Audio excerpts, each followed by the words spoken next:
नमस्कार दोस्तों, स्वागत है आपका वीके ट्रिक्स क्लासेज में। तो आज हम पढ़ेंगे KVS NVS D triple S B REET CTET के लिए very important topic Samagra Shiksha Abhiyan and C W S N provision. Samagra Shiksha अभियान एवं सी डब्ल्यू एस एन के लिए प्रावधान जो है ये हैं स्पेशल एजुकेटर के लिए बेहद ही इम्पोर्टेंट टॉपिक है। आइए दोस्तों, समग्र शिक्षा अभियान एवं सी डब्ल्यू एस एन के लिए प्रावधान टॉपिक नंबर 22। इससे पहले जो 21 टॉपिक है स्पेशल एजुकेशन जो अपनी प्लेलिस्ट है उसमें डले हुए हैं। एग्जामिनर आपसे सवाल करता है, सरकार दिव्यांग बच्चों की शिक्षा के लिए कौन कौन सी योजनाएं चला रही है। क्या सवाल करता है आपसे, सरकार दिव्यांग बच्चों की शिक्षा के लिए आखिरकार कौन कौन सी योजनाएं चला रही है। अधिकांश अभ्यर्थी तुरंत कहते हैं, अधिकांश अभ्यर्थी इतना सुनते ही तुरंत जवाब देंगे समग्र शिक्षा अभियान, फिर रुक जाते हैं। लेकिन परीक्षा बोर्ड जानना चाहता है कि आपको योजना की वास्तविक समझ है या नहीं है। तो इतना इनफ नहीं होगा कि समग्र शिक्षा अभियान आपने कह दिया और आप चुप्पी साध लिए। इसके लिए आपको विस्तार से समझाना पड़ेगा। जैसे एक कहानी के माध्यम से अपन जान लेते हैं। मान लीजिए एक गांव में 3 बच्चे हैं। एक गांव में कितने बच्चे हैं? 3 बच्चे हैं। एक व्हीलचेयर उपयोग करता है, एक दृष्टिबाधित है और एक ऑटिज्म से प्रभावित बच्चा है। कितने बच्चे हैं? एक गांव में 3 बच्चे हैं, तीनों अलग-अलग डिसेबिलिटी से ग्रसित है। एक व्हीलचेयर उपयोग करता है, एक दृष्टिबाधित है, एक ऑटिज्म से प्रभावित है। आगे देखते हैं, प्रश्न बनता है, इन बच्चों को स्कूल तक कौन पहुंचाएगा? इन बच्चों जो 3 बच्चे हैं, इन बच्चों को स्कूल तक कौन पहुंचाएगा? उन्हें पढ़ने के लिए संसाधन कौन देगा? विशेष शिक्षक कहाँ से आएगा? सहायक उपकरण कौन उपलब्ध करवाएगा? इन सभी प्रश्नों का उत्तर है समग्र शिक्षा। क्या है? समग्र शिक्षा। समग्र शिक्षा आखिरकार है क्या? क्या है समग्र शिक्षा? इसको भी जान लेते हैं। यह भारत सरकार की एक समेकित इंटीग्रेटेड शिक्षा योजना है। क्या है? समेकित है, इंटीग्रेटेड शिक्षा योजना है, जिसका उद्देश्य क्या है? स्कूल एजुकेशन को इंक्लूसिव, इक्वालिटेबल और क्वालिटी बेस्ड बनाना। क्या है? स्कूल एजुकेशन को इंक्लूसिव, समावेशी और इक्विटेबल क्वालिटी बेस्ड बनाना। याद रखने वाली बात है, समग्र शिक्षा के 3 प्रमुख योजनाओं को एकीकृत किया है। समग्र शिक्षा अ, ऐसा नहीं है कि एक अलग से योजना है, ये पहले से चली आ रही योजना है, जो 3 योजनाओं को एक जगह बाँध कर बाद में बनी हुई है समग्र शिक्षा अभियान। तो 3 कौन-कौन सी है? सर्व शिक्षा अभियान, रमसा जो राष्ट्रीय माध्यमिक शिक्षा अभियान है वो, और टीचर एजुकेशन। इन तीनों को मिलाकर, इन तीनों को एकजुट करके फिर क्या गवर्नमेंट ने क्या नया नाम निकाला? समग्र शिक्षा अभियान। तो फिर तीनें एक जगह मिल गई, तो फिर हो गई ना कि एक जगह अगर तीनों मिल जाएगी तो फिर तीनों का विकास जो होगा बच्चे के लिए बहुत ही फायदेमंद होगा, और बहुत ही यह इम्पोर्टेंट योजना भी हो जाती है, क्योंकि 3 अलग-अलग क्षेत्रों की योजनाएँ जो है एक साथ मिलकर काम कर रही है, तो फिर एक साथ मिलकर काम करेगी तो बच्चे का पूर्ण जो है विकास संभव होगा ही होगा।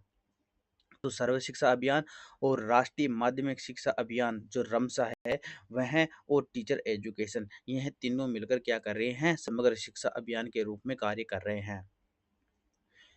स्पेशल एजुकेटर के लिए यह योजना क्यों महत्वपूर्ण है? आप अगर एक स्पेशल एजुकेटर हो तो आपके लिए यह महत्वपूर्ण क्यों है? ये सामान्य के लिए महत्वपूर्ण भी है, लेकिन स्पेशल के लिए तो और भी ज़्यादा है। क्यों है? क्योंकि CWSN से संबंधित अधिकांश सुविधाएं इसी योजना के माध्यम से लागू की जाती है। अर्थात जो विशेष आवश्यकता वाले बच्चे होते हैं उनके लिए अधिकांश सुविधाएं इस योजना, कौन सी योजना? समग्र शिक्षा योजना के माध्यम से ही लागू की जाती है। समग्र शिक्षा का इंक्लूसिव विजन पहले सोच थी।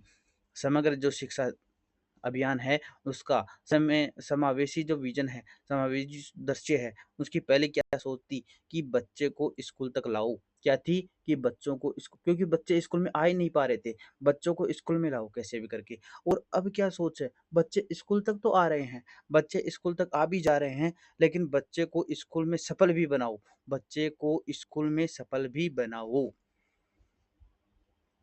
CWSN के लिए प्रमुख प्रावधान। CW विशेष आवश्यकता वाले जो बच्चे होते हैं उनके लिए प्रमुख प्रावधान है। पहला प्रावधान है जीरो रिजेक्शन पॉलिसी। अब ये जीरो रिजेक्शन पॉलिसी क्या है? यह इंटरव्यू का फेवरेट पॉइंट्स है और वास्तव में होना भी चाहिए, क्योंकि इसका अर्थ है कि कोई भी बच्चा शिक्षा से वंचित नहीं रहेगा, चाहे उसे सेवियर डिसेबिलिटी हो या मल्टीपल डिसेबिलिटी हो या फिर हाई सपोर्ट नीड्स की ज़रूरत हो, उसे शिक्षा का अधिकार मिलेगा ही मिलेगा। क्या है ज़ीरो रिजेक्शन? कोई भी बच्चा शिक्षा से वंचित नहीं रहेगा, चाहे वो किसी भी डिसेबिलिटी से ग्रसित हो, सेवियर से हो, मल्टीपल डिसेबिलिटी एक से अधिक दिव्यांगता एक में हो तो वो मल्टीपल डिसेबिलिटी में आ जाएगा। और हाई सपोर्ट नीड जो विशेष आवश्यकता वाले बच्चे होते हैं, जिसे ज़्यादा आवश्यकता होती है, वो बच्चा भी हो तो भी शिक्षा से वंचित नहीं रहेगा। आइडेंटिफिकेशन एंड असेसमेंट विद्यालय स्तर पर। आइडेंटिफिकेशन असेसमेंट विद्यालय स्तर पर होगा। इसका एक मूल ये जो है पहलू है।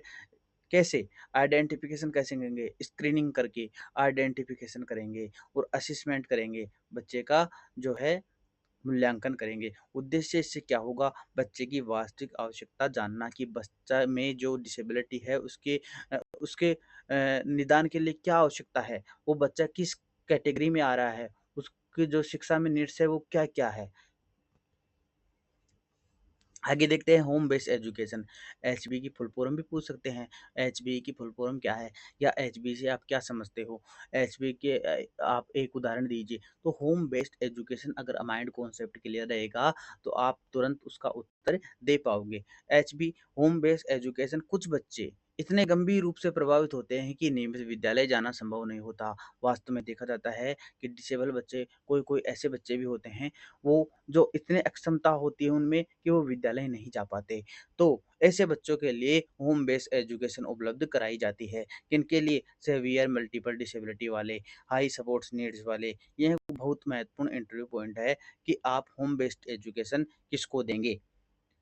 उनको देंगे जो एक से अधिक अगर उनमें दिव्यांगताएँ हैं, सेवियर प्रकार की दिव्यांगता जो ऐसी दिव्यांगता जिसमें अब बच्चा खुद सक्षम नहीं है विद्यालय जाने के लिए, हाई सपोर्ट जिनको बहुत अधिक आवश्यकता है सहायता की, ऐसे विद्यार्थी जो विद्यालय न जाकर घर पर ही जो है उनकी शिक्षण या फिर उनको एफएलएन जो है सुविधा मिले। यह बहुत महत्वपूर्ण एंट्री पॉइंट है कि होम बेस्ड एजुकेशन किसके लिए है और क्यों ज़रूरी है। Special educator support. अब चौथा आता है कि स्पेशल एजुकेटर सपोर्ट क्यों ज़रूरी है समग्र शिक्षा के अंतर्गत। ये स्पेशल एजुकेटर की नियुक्ति की जाती है, उनकी भूमिका क्या रहती है?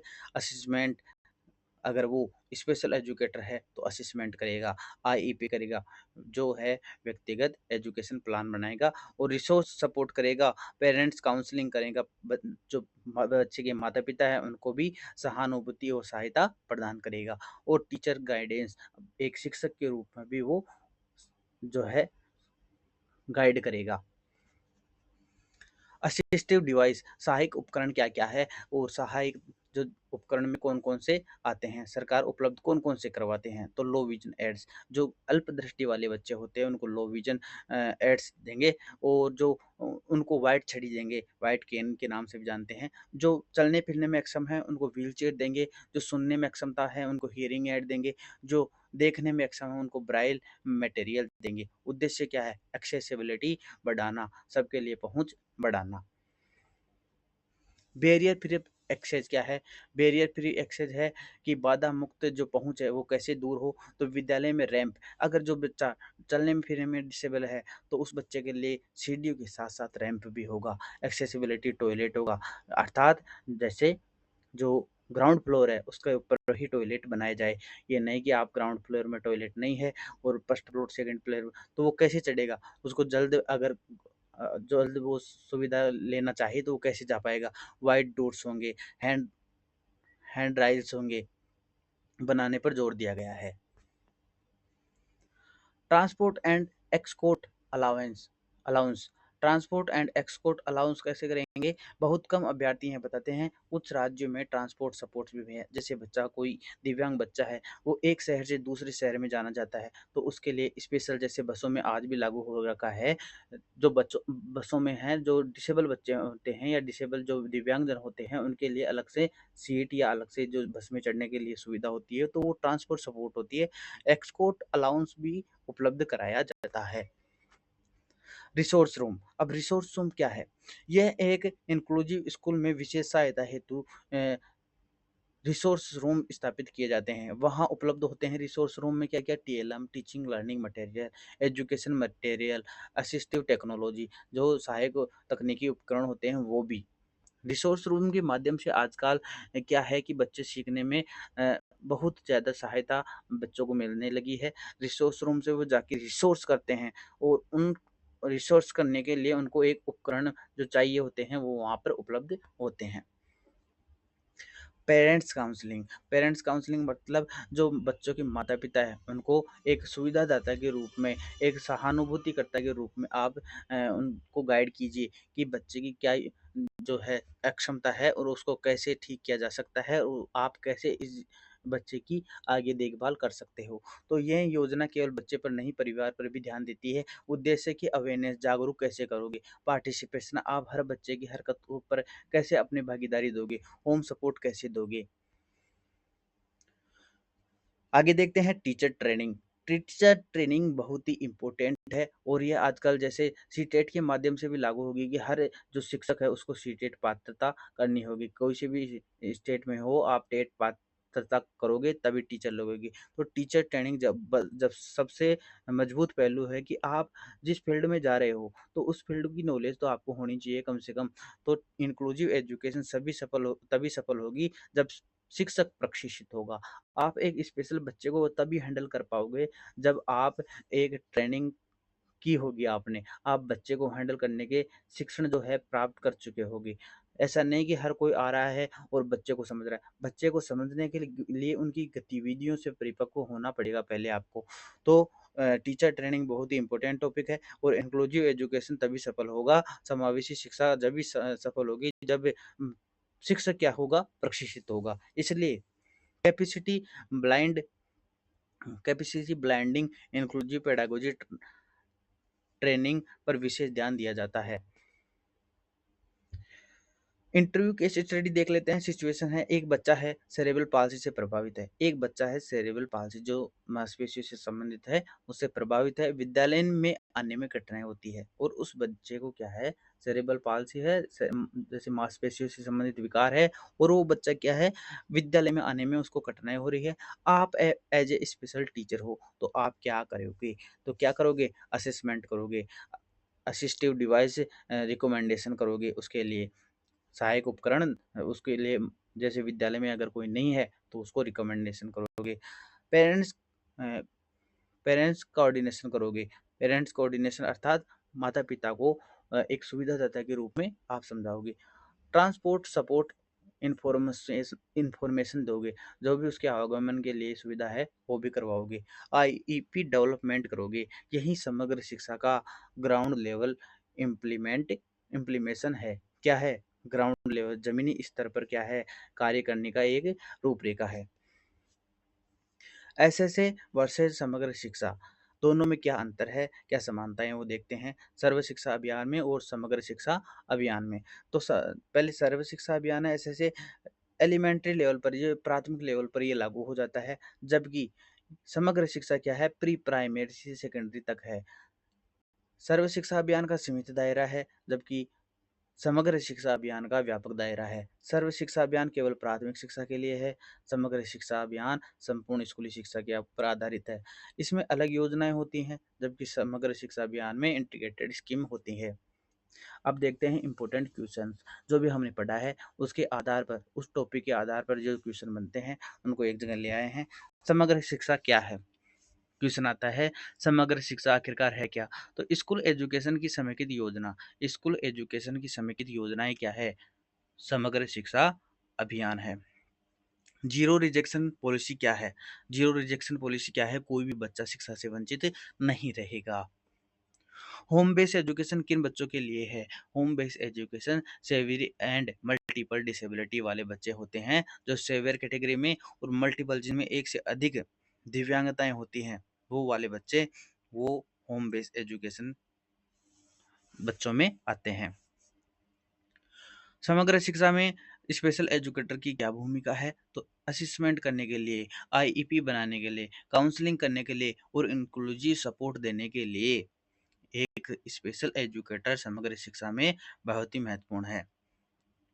बैरियर फ्री इन्वायरमेंट का उद्देश्य क्या है? बाधा मुक्त पर्यावरण का उद्देश्य है एक्सेसिबिलिटी, जो आसान से पहुँच, बच्चे की आसानी से कहीं भी पहुँच होती है, उसके लिए बैरियर फ्री इन्वायरमेंट एक उद्देश्य है एक्सेसिबिलिटी सुनिश्चित करने के लिए। आगे देखते हैं 60 सेकंड में रिवीजन। समग्र शिक्षा शुरू कब हुई? इंटीग्रेटेड स्कूल एजुकेशन स्कीम के साथ समग्र शिक्षा जो है शुरू हुई। जीरो रिजेक्शन पॉलिसी क्या है? नो चाइल्ड लेफ्ट आउट, कोई भी बच्चा शिक्षा से वंचित नहीं रहेगा। HB क्या है? होम बेस्ड एजुकेशन है। रिसोर्स रूम क्या है? स्पेशल सपोर्ट सेंटर है। असिस्टिव डिवाइस क्या है? एक्सेसिबिलिटी टूल्स है। एक्सेसिबिलिटी टूल्स है। फोकस क्या है? इंक्लूसिव एंड क्वालिटी एजुकेशन जो है इसका एक फोकस है। इंटरव्यू विनिंग स्टेटमेंट देख लेते हैं। अगर आप इंटरव्यू देना जा रहे हो या फिर कोई भी एग्जाम देने जाते हो, उसमें आप विनर बनना चाहते हो, तो ये 3 लाइन आपको याद रहनी बहुत ही जरूरी है। समग्र शिक्षा केवल नामांकन बढ़ाने की योजना नहीं है, बल्कि प्रत्येक बच्चे विशेषकर CWSN विशेष आवश्यकता वाले बच्चों को गुणवत्तापूर्ण, सुलभ और समावेशी शिक्षा उपलब्ध कराने का राष्ट्रीय प्रयास है। क्या है समग्र शिक्षा? केवल नामांकन, केवल ये नहीं कि स्कूल में बच्चों के नामांकन बढ़े, बच्चों की दर बढ़ जाए कि पहले 5 बच्चे थे, अब 10 बच्चे आ गए, नहीं। बल्कि प्रत्येक बच्चे विशेषकर CWSN बच्चों को गुणवत्तापूर्ण, सुलभ और समावेशी शिक्षा उपलब्ध कराने का राष्ट्रीय प्रयास समग्र शिक्षा अभियान है। धन्यवाद दोस्तों। अगर आपको वीडियो पसंद आते हैं तो आप लाइक करें, कमेंट करें, सब्सक्राइब करें और इन वीडियो की श्रृंखला विक्की ट्रिक्स क्लासेज में आपको स्पेशल एजुकेशन नाम से प्लेलिस्ट बनी हुई है, तो उसमें मिल जाएंगे और आगे भी ऐसे ही वीडियो जो है उसमें डाले जा रहे हैं, तो बने रहे हैं अपने Vicky tricks classes YouTube channel के साथ।